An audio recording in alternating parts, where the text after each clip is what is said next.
નમસ્કાર દર્શક મિત્રો, વડોદરા ટુડે ન્યૂઝમાં આપનું સ્વાગત છે।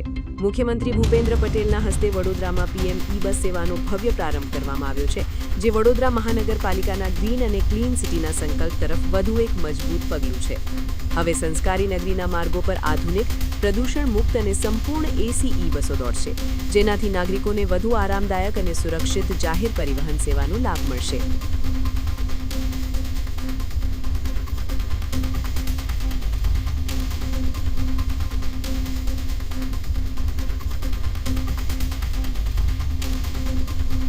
આજનો આ દિવસ પૂર્ણિમાનો દિવસ અને આજના દિવસે જે પ્રકારે આજે ઈ બસ સેવાનો પ્રારંભ થયો છે, આ તો તબક્કાવાર હમણાં 50 જેટલી ઈ બસ સેવાઓની શરૂઆત થશે, પરંતુ આગળ જઈને વધારે ઈ બસ સેવાઓ વડોદરાના છેવાડાના ગામ સુધી પહોંચે, આઉટગ્રોઈંગ વિસ્તારને પણ આની સાથે જોડી અને આ એક સસ્ટેનેબલ એનર્જી ડેવલપમેન્ટનું પણ એક સારું કાર્ય એ કેન્દ્ર સરકારના મદદથી માન્ય વડાપ્રધાનશ્રીના દૂરંદેશી નેતૃત્વથી માન્ય મુખ્યમંત્રીશ્રી અને માન્ય નાયબ મુખ્યમંત્રીશ્રી દ્વારા કરવામાં આવ્યું છે। આજના તબક્કે સમગ્ર વડોદરાવાસીઓને હું અભિનંદન પાઠવું છું અને વડોદરા મહાનગરપાલિકાને પણ હું શુભકામનાઓ પાઠવું છું। વડોદરા શહેર માટે પણ આ ખૂબ મોટો ખુશીનો અવસર છે કે વડોદરા શહેરની અંદર બસ સેવા વર્ષોથી ચાલુ હતું, એક સુદ્રઢ સારી વ્યવસ્થા વધુ મળે એના માટેના જ્યારે પ્રયત્ન વડોદરા મહાનગરપાલિકા દ્વારા કરવામાં આવ્યા, આજે 30 જેટલી ઈ બસોનું આજે લોકાર્પણ માન્ય મુખ્યમંત્રીશ્રીના હસ્તે, નાયબ મુખ્યમંત્રીશ્રીના હસ્તે કરવામાં આવ્યું છે।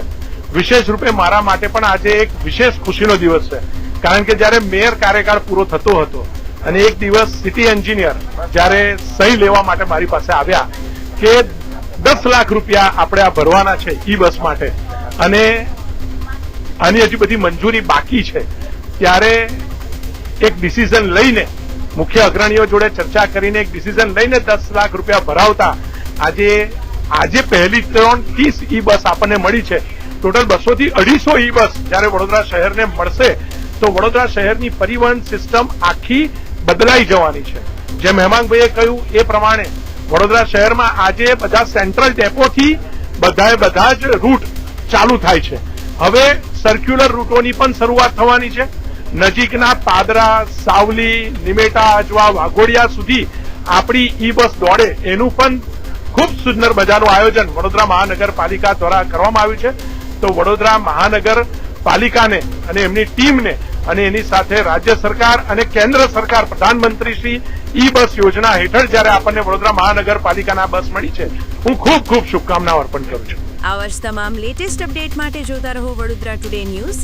નવું વર્ષ એટલે કે વિક્રમ સંવત 2082ના શરૂઆતથી વડોદરા ટુડે ન્યૂઝ ચેનલના ગુજરાત રાજ્યના તમામ શહેરના, તાલુકા, જિલ્લાના દર્શક મિત્રોને ખાસ વિનંતી કે અમારા વડોદરા ટુડે ન્યૂઝના તમામ સમાચાર જોવા માટે હવે અમારા ફેસબુક, યુટ્યુબ, ઇન્સ્ટાગ્રામના પેજને લાઇક કરો, શેર કરો, સબસ્ક્રાઇબ કરો અને કોઈપણ સમાચાર અને જાહેરાત અને તમારા વિસ્તારમાં કોઈપણ જાતની ગેરકાયદેસર પ્રવૃત્તિઓ ચાલતી હોય અને ભ્રષ્ટાચારની પોલ ખોલવી હોય તો અમારા વોટ્સએપ નંબર 9687328624 અથવા તો 9687906224 પર સંપર્ક કરવા વિનંતી।